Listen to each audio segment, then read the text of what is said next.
contact. Là, on vient de passer devant le dojo où je pratique Oui. régulièrement hein, les arts martiaux. Ça, c'est un dojo fermé. Maintenant, actuellement, avec le Covid, c'est fermé. Donc, on s'entraîne dehors et on s'entraîne au parc Montsouris. Et c'est là où on va se diriger. Et même sous la pluie?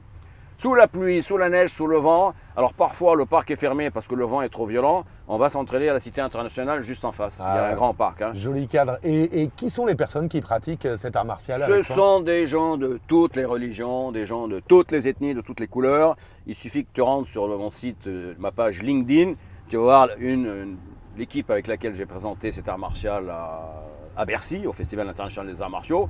Tu vas voir toutes les trombines de la Terre. Donc ce bâton égyptien s'appelle le tartip. Voilà.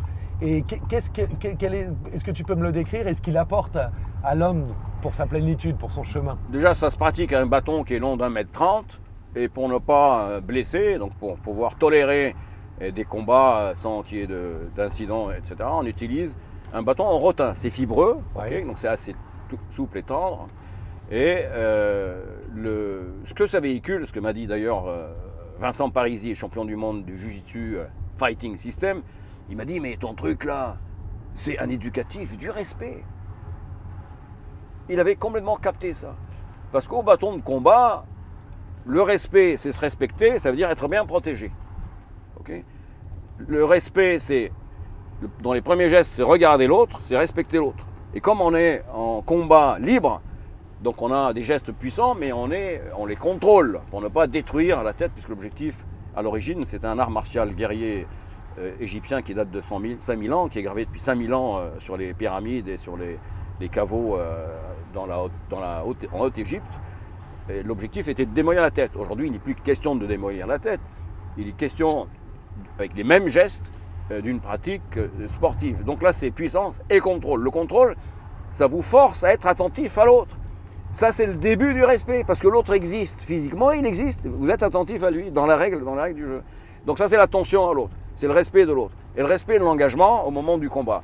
Et hasard des choses, quand on a décrypté les fresques les plus anciennes qui datent de 5000 ans, les fresques qui sont à Abou Sir, c'est un site qui est entre les pyramides de Gizeh, hein, les grandes pyramides de Gizeh et les pyramides de Saqqara, graver les instructions de l'enseignant aux guerriers égyptiens, les principes de la pratique. Et il reflète absolument ce sens du respect. Et tu disais respecter ses engagements. Comment ça s'incarne, le respect des engagements dans cette discipline? L'engagement, c'est qu'en étant engagé à faire un combat libre, okay, si la personne est là, timorée, là, faible, pas dans l'action, donc il n'y a pas d'engagement. Il est, dans le cadre d'un tournoi, il est éliminé. Donc chacun son style, son rythme, etc. Mais l'engagement. Et pour te dire quand même, maintenant, on fait noter le public. Et le public, il va noter quoi? Il va noter la vitesse, l'harmonie, l'élégance, la fluidité, l'engagement. C'est le public qui va noter l'engagement. Ah ouais. D'accord? Donc ce n'est pas un juge extérieur, hein.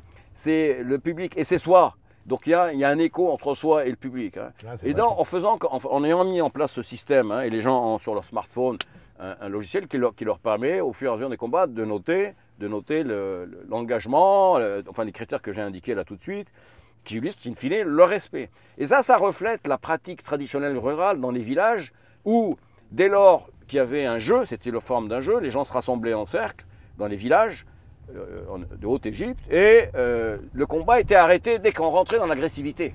Donc il y avait un ou deux anciens qui intervenaient avec le son qui était so, ce qui veut dire en égyptien ancien, passe le relais, c'est-à-dire passe ton tour, so. Donc c'est un son qui calme et qui indique maintenant on passe le relais, ça veut dire que ça a franchi un seuil pas acceptable. Hein.